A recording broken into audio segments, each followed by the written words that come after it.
Here's my front gate going to the front yard. We'll go in there later. This is what I want to show you. Bird of paradise.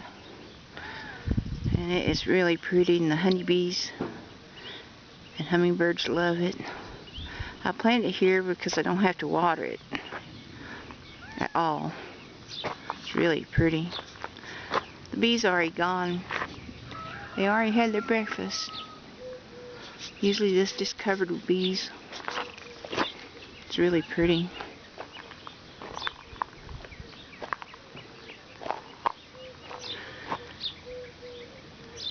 I really like it. It don't smell too good, but the bees like it. Well, I had to show you my bird of paradise for New Mexico. It grows out in the wild, and I picked some seed from it and grew 6 plants, and now I got bird paradise everywhere.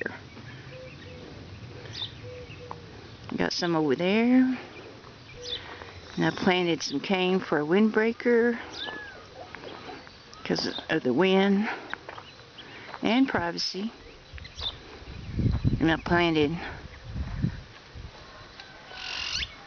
these pine trees for a windbreaker also, Afghan pines. And there's a bird up there. Well, that's it.